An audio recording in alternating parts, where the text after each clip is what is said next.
E aí, pessoal, após clicar no link, você vai cair direto na página da prova.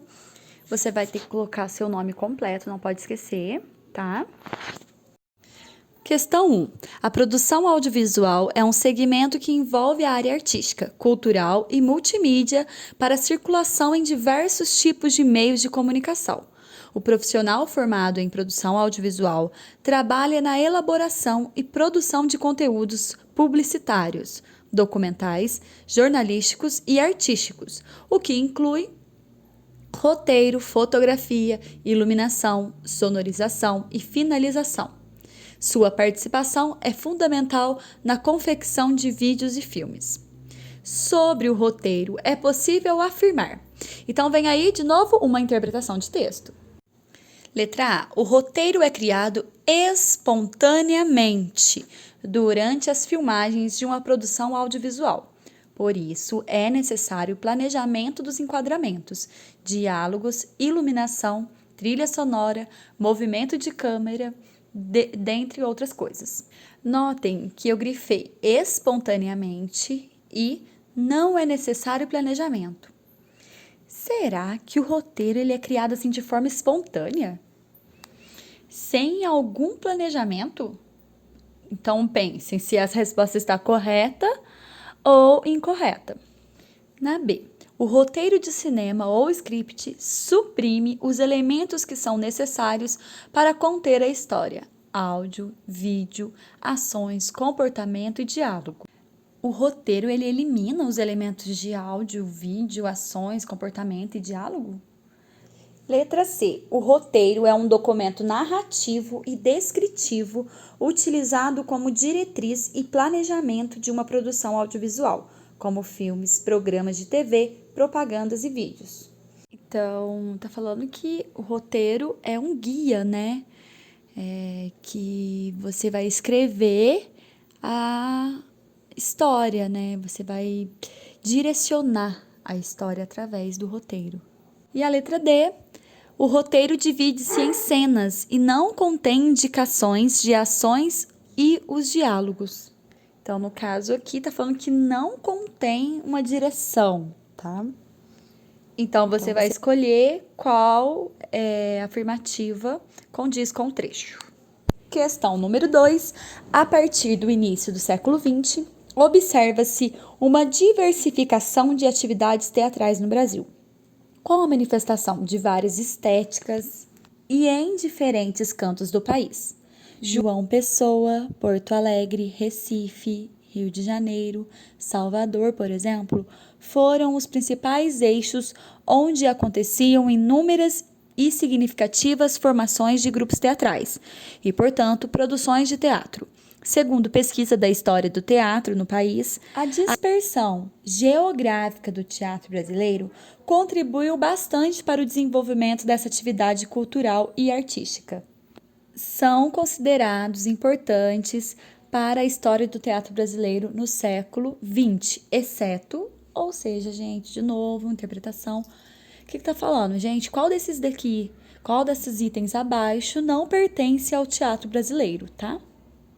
Questão número 3. Segundo a legislação brasileira, o patrimônio cultural brasileiro pode ser definido como o conjunto de bens móveis e imóveis existentes no país e cuja conservação seja de interesse público, quer por sua vinculação a fatos memoráveis da história do Brasil, que por seu excepcional valor arqueológico ou etnográfico, bibliográfico ou artístico. Dentro dessa definição e como forma de melhor gerir os esforços de projeção e estudos específicos de cada área, o patrimônio histórico foi dividido principalmente em patrimônio material, patrimônio imaterial, arqueológico e mundial. Aí fala para você achar a alternativa que esteja correta de acordo com as frases abaixo. Então, a primeira aí, a palavra patrimônio, tem origem do latim patrimonium, e o significado significa ligado à ideia de herança, ou seja, patrimônio se relacionava como tudo aquilo que era deixado pela figura do pai e transmitido pelos seus filhos, para os seus filhos. Notem que aí está escrito ligado à ideia. Então, a ideia da herança. Então, patrimônio, se você ligar a ideia da herança, tem a ver, tá? A próxima. Patrimônio se refere a um conjunto de bens materiais e imateriais que estão intimamente relacionados com a identidade, a cultura ou o passado de uma determinada coletividade. Se vocês voltarem ao PET anterior, vocês vão notar que patrimônio significa o conjunto de bens culturais, móveis e imóveis, que existem no nosso país, cuja conservação ela interessa ao público, que tem algo ligado à memória da história do Brasil, algo relacionado assim, tá? Os bens móveis, que, por exemplo, são as coleções arqueológicas, os acervos museológicos, documentos, fotografias, cinematográficos. E os bens imóveis são os núcleos urbanos, os sítios arqueológicos. Já o patrimônio imaterial, você tem que ligar a questão de coletividade, das festas, diversos aspectos de manifestações do nosso país, então a questão folclórica. Os costumes em si são considerados imateriais.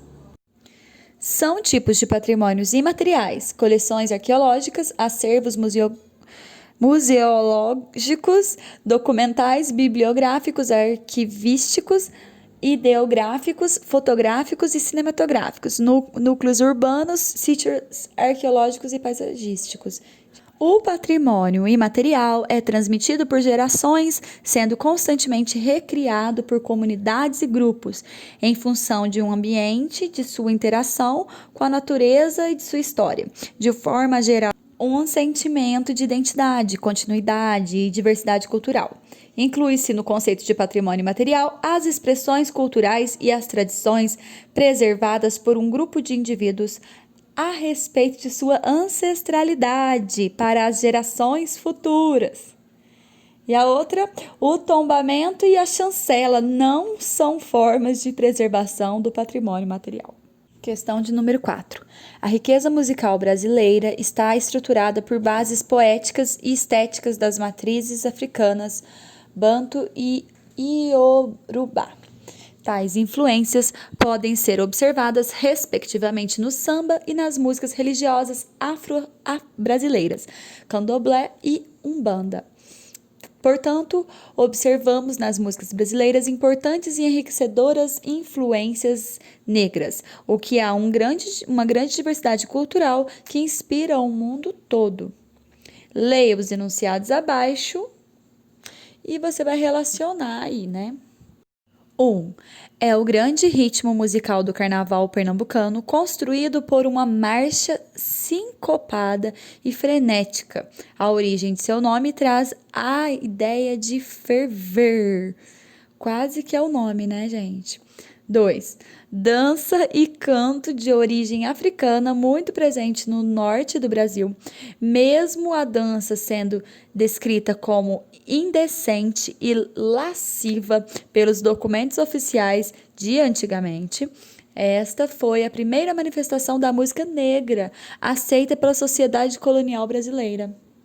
Terceiro, gênero que nasceu no recôncavo baiano, mas se afirmou no Rio de Janeiro, onde tornou-se um dos principais elementos da identidade cultural brasileira e se faz presente em vários estados brasileiros, cada um com suas características próprias.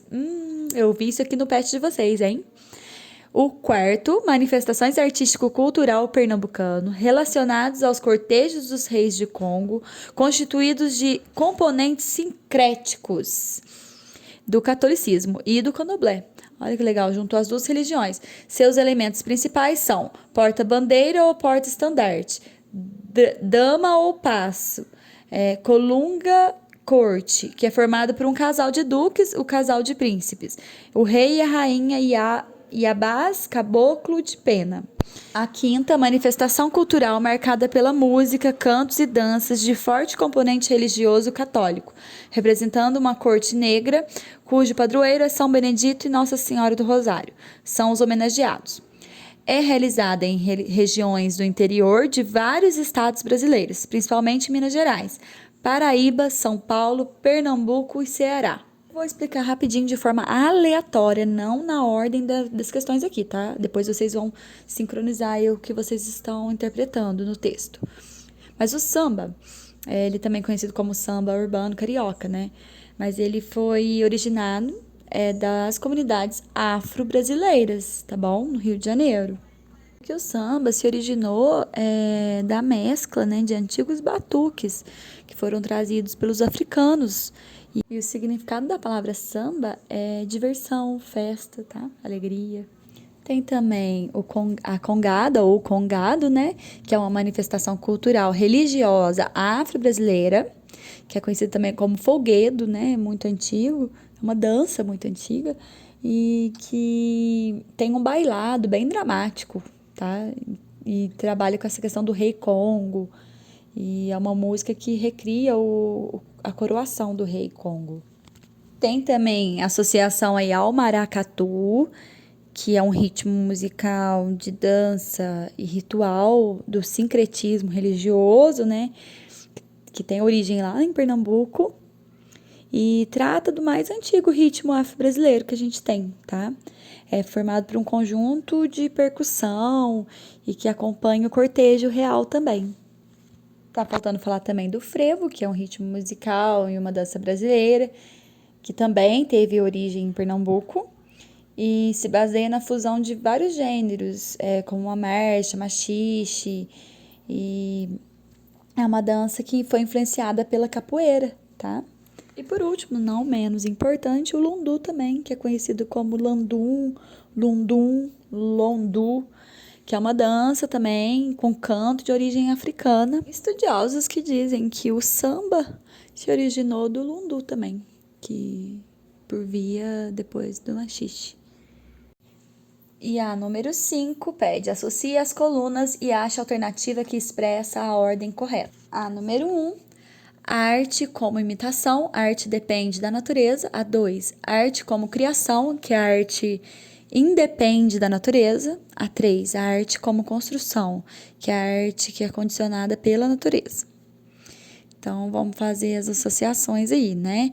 A primeira, a originalidade de uma obra se expressa no próprio sentimento do artista, de modo que este é comparado a Deus como criador da sua obra. O artista busca a perfeição não nos traços, mas dos sentimentos expressos.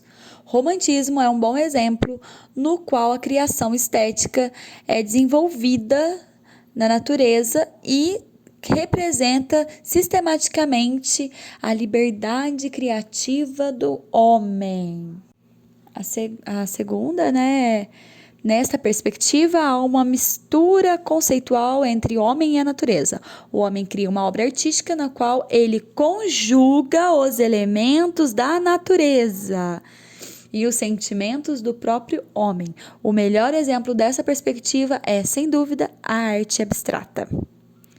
E a última, nesta concepção, encontramos a inspiração do artista altamente atrelado à cópia de algum elemento pertencente à própria natureza, que é representado em uma pintura ou escultura. Também é conhecido como arte morta. Bom, pessoal, pura interpretação. Faltou eu falar a resposta aqui na forma que eu li, né? Se você compreendeu, é essa a mensagem. Número 5, a manifestação cultural abaixo é, se você observar pela foto, já consegue responder, hein? Bom, vou ler aqui para vocês. É uma forma de expressão de matriz afro-brasileira que envolve dança circular. Presta atenção nessa matriz afro-brasileira, por favor.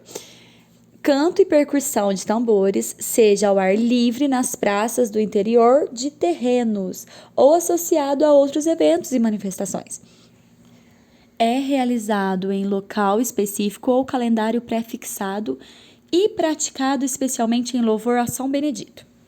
Essa manifestação afro-brasileira ocorre na maioria dos municípios do Maranhão, presta atenção nessa palavra também, Maranhão, envolvendo uma dança circular feminina, canto e percussão de tambores.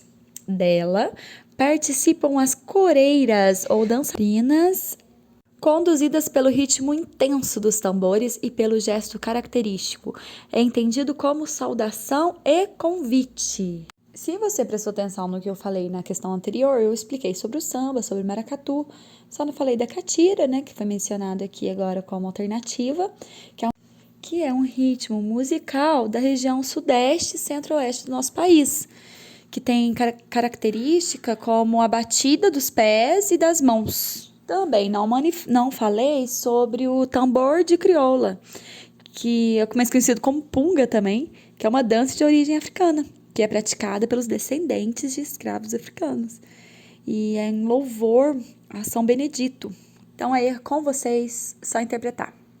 E nessa número 7, eu peço para que vocês façam com bastante atenção, porque para mim é muito importante essa parte para eu saber como está o nível de conhecimento de vocês, tá bom? Não tem resposta certa nem resposta errada nessa daí, então nem vou ler ela para vocês, mas vou pedir para vocês fazerem com muita atenção, muito carinho, tá bom? É isso aí, pessoal, um abração.